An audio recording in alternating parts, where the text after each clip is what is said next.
मित्रांनो, तर या व्हिडिओमध्ये आपण बघणार आहोत महिला व बालविकास विभागीय परीक्षेसाठी असणारी परीक्षा योजना आणि त्यासाठी लागणारा डिटेल्ड अभ्यासक्रम. तर पहिला आपण बघणार आहोत परीक्षा योजना. तर यामध्ये परीक्षेचे एकूण 2 टप्पे पाहायला मिळतात. त्यामध्ये पहिला टप्पा म्हणजे लेखी परीक्षा आणि दुसरा टप्पा म्हणजे मुलाखत. तर लेखी परीक्षा ही आपली यामध्ये 400 गुणांची असणार आहे आणि मुलाखत ही 50 गुणांची असणार आहे. लेखी परीक्षेमध्ये आपल्याला 200-200 मार्काचे असे 2 पेपर पाहायला मिळतात. तर त्या पेपरमध्ये आपल्याला कोणते कोणते विषय असणार आहेत, परीक्षेचं माध्यम, एकूण प्रश्न, गुण किती असणार आहेत आणि प्रश्नपत्रिकेचे स्वरूप काय असणार आहे ते आपण डिटेलमध्ये आता बघणार आहोत.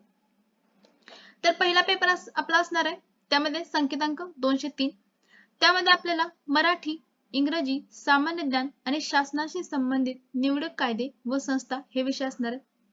तर त्यामध्ये मराठीसाठी 12वीचा दर्जा असणार आहे, इंग्रजीसाठी पदवीचा दर्जा असणार आहे, सामान्य ज्ञानसाठी पदवीचा दर्जा असणार आहे आणि शासनाशी संबंधित निवडक कायदे व संस्था यासाठी विभागामध्ये काम करण्यासाठी आवश्यक असलेले ज्ञान आवश्यक असणार आहे. तर सगळे प्रश्न हे आपले प्रश्नांचं माध्यम असणार आहे ते आपलं मराठी असणार आहे, इंग्रजी हा विषय फक्त आपल्याला इंग्रजीमध्येच असणार आहे. प्रश्न संख्या असणार आहे 100, गुण असणार आहे 200 म्हणजे एक क्वेश्चन हा 2 मार्क्ससाठी असणार आहे. कालावधी असणार आहे 1 तास म्हणजे 60 मिनिटे एवढा आपल्याला वेळ असणार आहे.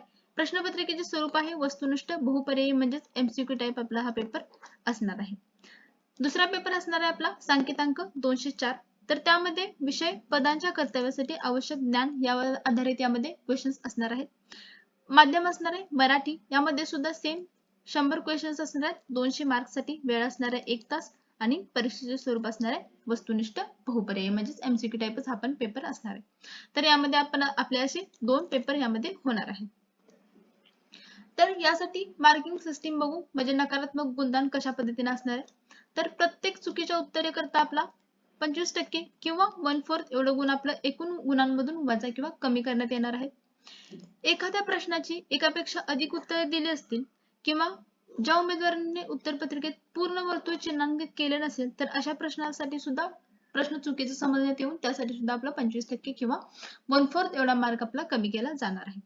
म्हणजेच आपण 2 गोल रंगवले असतील किंवा तो असा अर्धवट रंगवला असेल असं काही जर केलं असेल आपण तर त्यासाठी आपलं मार्क हे कट होणार आहे. वरील प्रमाणे कार्यपद्धतीचा अवलंब करताना एकूण अंतिम गुणांची बेरीज जर अपूर्णांकात आली तर ती अपूर्णांकातच राहील. लास्ट पॉइंट आहे एखाद्या प्रश्नाचे उत्तर जर अनुत्तरित असेल तर अशा प्रकरणी नकारात्मक गुणांची पद्धत ही लागू असणार नाही. जर आपण एखाद्या प्रश्नाचं उत्तर दिलं नसेल तर त्यासाठी आपला मार्क कमी केला जाणार नाही. अंतिम गुणवत्ता यादी असणार आहे ही लेखी परीक्षा तसेच मुलाखतीतील एकत्रित गुणांवर आधारित असणार आहे. आपल्याला लेखी परीक्षेमध्ये आणि मुलाखतीमध्ये किती गुण असणार आहे यांच्या आधारेच आपली अंतिम गुणवत्ता यादी ही तयार केली जाणार आहे. तर यासाठी डिटेल अभ्यासक्रम काय असणार आहे ते बघू. तर पेपर क्रमांक 1 साठी पहिला आपण बघू. तर पेपर क्रमांक 1 मध्ये पहिला विषय असणार आहे मराठी. तर मराठीमध्ये आपल्याला सर्वसामान्य शब्दसंग्रह, वाक्यरचना, व्याकरण, म्हणी, वाक्प्रचार यांचा अर्थ तसेच उपयोग, उतारांवरील प्रश्न उत्तरे यांचा अभ्यास करायचा आहे. इंग्रजीमध्ये आपल्याला common vocabulary, sentence structure, grammar, use of idioms and phrases and their meaning and comprehension of passage हे अभ्यासायचं आहे. सामान्य ज्ञानमध्ये आपल्याला महाराष्ट्राचा इतिहास, महाराष्ट्राचा भूगोल, त्याच्यानंतर गणित, बुद्धिमत्ता चाचणी आणि चालू घडामोडींचा अभ्यास करायचा आहे.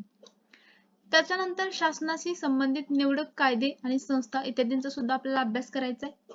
5th आहे माहितीचा अधिकार अधिनियम 2005. त्याच्यानंतर महाराष्ट्र राज्य लोकसेवा, अनुसूचित जाती, जमाती, विमुक्त जमाती, भटक्या जमाती, इतर प्रयोग यांच्याकरता आरक्षण अधिनियम 2001, महाराष्ट्र लोकसेवा हक्क अधिनियम 2015, शासकीय कर्मचाऱ्यांच्या बदल्यांचे विधिनियम, शासकीय कर्तव्य पार पाडताना होणाऱ्या विलंबनास प्रतिबंध अधिनियम 2005, त्याच्यानंतर शासनाची विधिविषयक कामकाज चालवण्याची नियमावली 1984, राज्य महिला आयोग किंवा महिला आर्थिक विकास महामंडळ महाराष्ट्र, मानवी हक्क आयोग आणि लास्ट राज्य बाल हक्क संरक्षण आयोग या सगळ्यांचा आपल्याला अभ्यास हा करायचा आहे. त्याच्यानंतर पेपर क्रमांक 2 मध्ये आपल्याला कोणते कोणते जे काही अभ्यासायचे आहेत ते बघणार आहोत विषय. तर भारताचे संविधान, सेवाविषयक बाबी व शिक्षणासंबंधित कलमे, संसद व विधिमंडळ कामकाज व विविध समित्या, त्याच्यानंतर महाराष्ट्र नागरी सेवा सेवेच्या सर्वसाधारण अटी व शर्ती नियम 1981, त्याच्यानंतर महाराष्ट्र नागरी सेवा शिस्त व अपील नियम 1979, त्यामध्येच वर्तवणूक, पदग्रहण असू दे, रजा, वेतन, निवृत्ती वेतन, अंश राशीकरण, प्रवास भत्ता हे सगळे आपल्याला महाराष्ट्र नागरी सेवाचे नियम असतील. त्याचबरोबर मुंबई नागरी सेवा विभागीय चौकशी नियम पुस्तिका. नेक्स्ट आहे महिला व बाल विकास विभाग अंतर्गत अंमलबजावणी करण्यात येत असलेले कायदे आणि त्यासाठी असणाऱ्या योजना.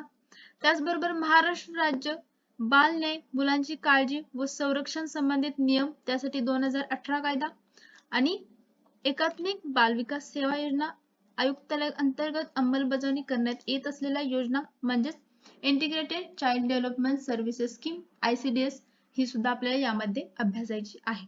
ह्या सगळ्या योजना, त्यांचे नियम वगैरे हे आपल्याला अभ्यासायचे आहेत. तर हा होता याचा डिटेल्ड सिलेबस आणि परीक्षेची योजना. तर याची जी PDF आहे ती सुद्धा आपण आपल्या टेलिग्राम चॅनलवर अपलोड करू. तिथून तुम्ही ती डाउनलोड करून घेऊ शकता.